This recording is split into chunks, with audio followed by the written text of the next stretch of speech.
Hi and welcome to the Martin Bell Show. Hopefully you've been keeping well, and in the video today I'm going to be reading from the Daily Mail online, and it's going to be about, in the money section of this newspaper, it's going to be about investors needn't panic over inflation, but reinvested dividends have a history of boosting returns whether prices run away or not, says Adrian Lowry.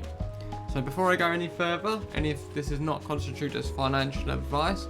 This is for educational, inspirational or motivational purposes only. I am not a licensed professional.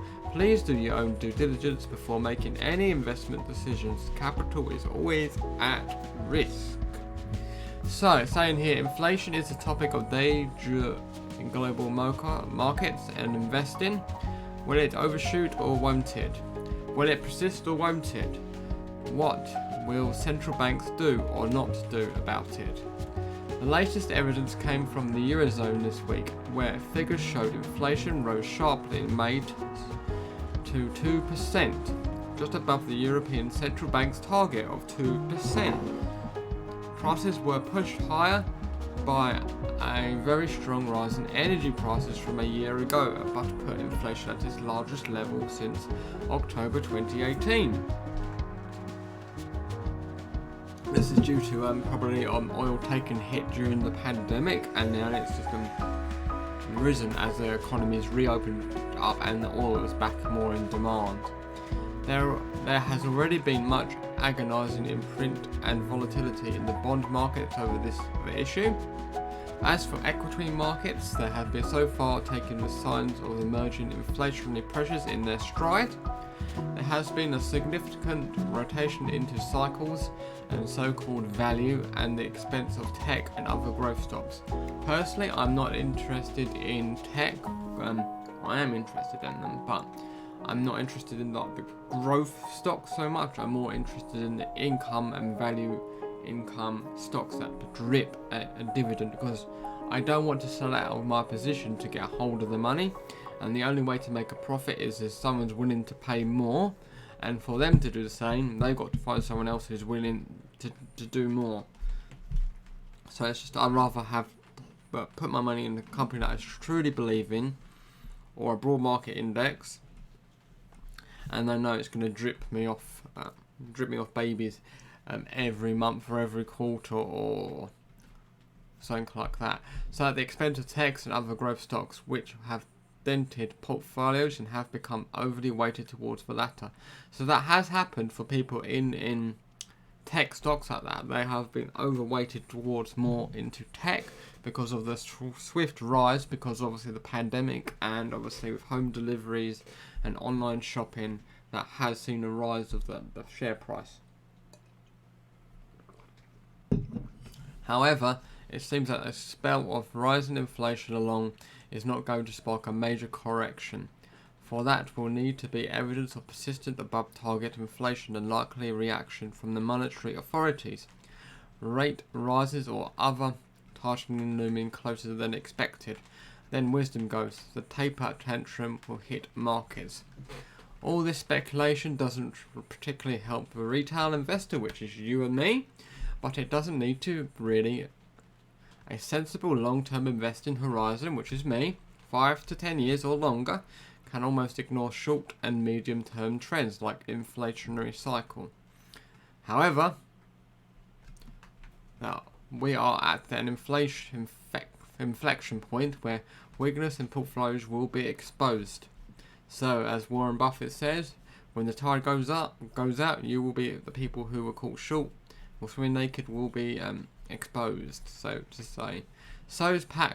Those packed with expensive growth stocks and funds will be noticed this over the last 6 months. And yes, they've probably taken a very large hit, but they should have sold out their position or trimmed back and rebalanced their portfolio so it's more evenly weighted, so that so there's less down, but there may not be as much upside, so it's more balanced. But as long as you're steadily building wealth slowly, that's the main thing. It's what's mostly important. So cycle stocks are certainly benefiting, though how much of the recovery is priced in and how long will it last? Will the current rotation into value be limited by a sense that structural changes in both real life and investing world still favour quality growth stocks and secular megatrends like renewables? So here is the FTSE 100 dividend payments. So, good news for the UK equity investors. Dividends are due to make a comeback, which is really, really good. Hopefully, we might get a special payment of the iShares FTSE 100. The FTSE 100 does a special payment, which would be really sweet because I do have a few of them and I would like that because I think they did one a while back at £3.22 per unit. And I own like 283 of them. So if they did that again, that would buy me a nice lump sum more of them. So hopefully, you might even get a special. Hopefully, fingers crossed. Touch wood. We are certainly in the commodities mini boom, but it's the start of a new super cycle. How to replace that capital preservation element of the portfolio that is now not so well served by the government bonds. I don't really invest in. I do have one unit in a VGov, which is a government bond, United Kingdom government bond, but that was just me trying out with Hargreaves and me purchasing some shares, but I do not own many bonds. It's mainly corporate bonds if I do, as they do place a slightly higher yield and a little bit more risk, but not as risky as equities. So many uncertainties, and even more unusual. One strategy at such balanced moments is to keep a bit more in cash. So that's true. So you can take advantage of opportunities when they arise, so that if the markets do plunge, you can pick up some cheap investments. And that's why it's very important to have some cash aside ready and waiting to seize an opportunity. If you don't have that set ready, then you can't seize an opportunity. But that is akin to trying to time the market and opens up the danger of catching a falling sword. Very true, particularly for inexperienced investors. As usual, the soundest devices don't do much at all. If you're happy with the balance of your portfolio, if you are not, then you might be a good time to start adjusting it. One happy development is the problem return of dividends, which particularly in the UK market has been crucial to overall returns. Jason Hollands of Tinley and Best Invest highlights the role that dividend reinvestment in particular has helped in boosting the historic real returns of the UK equities. His chart shows that over 30 years, the total return dividends from UK equities, as measured by the MSCI UK index, including the impact of dividends reinvested, was 657%. A £1,000 investment at the inception in 1991, with all dividends ploughed back in, would be worth £7,500. So that's like 7x. 7x. And you just put your money aside and it's getting to work for you. Had dividends been taken in, cash not reinvested, and then investments should be showing a more modest return of 161% today.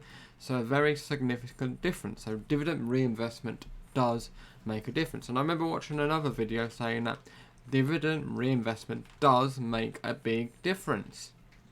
So the period measured was fairly beginning.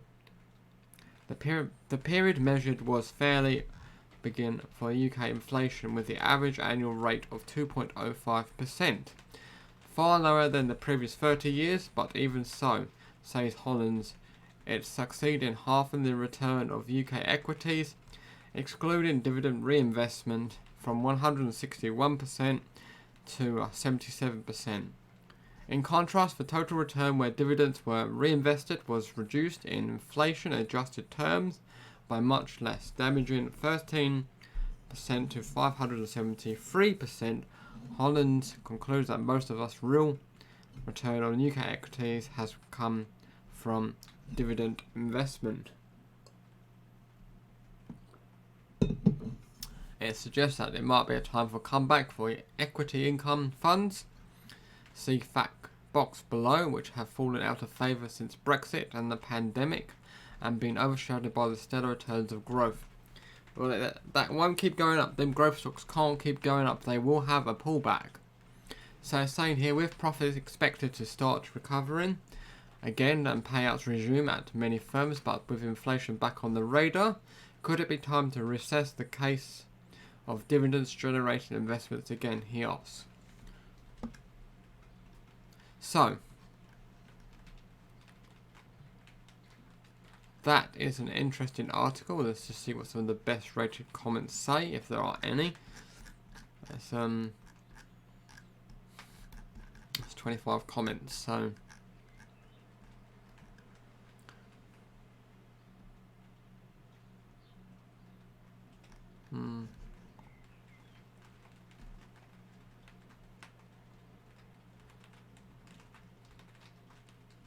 So say here, someone's bought Aviva,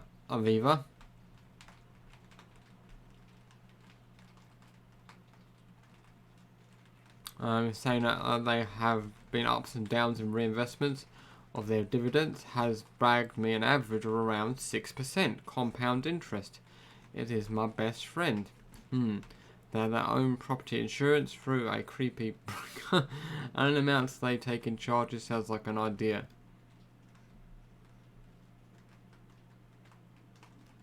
So yeah, there's loads of people saying lots of different things, and you always got to take what these people say in the comment section box below with a pinch of salt, because some of them are maybe a bitter pill in their mouth, they may be envious, or they may be just saying things that they're ill-informed on or don't know about, or they can just be a troll, so you don't know entirely.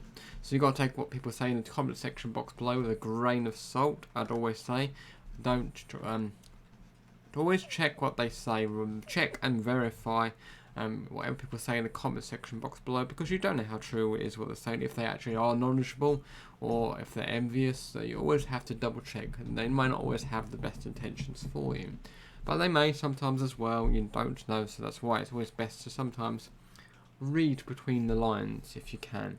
So hopefully you found this video useful and informative. If you have, then please feel free to subscribe to my YouTube channel, and then you'll get notified when I next release a video or if I go live. And if you smash that like button, I'd really appreciate it. It helps the algorithm know that you're enjoying my content and you want to see more. And I look forward to seeing you again soon.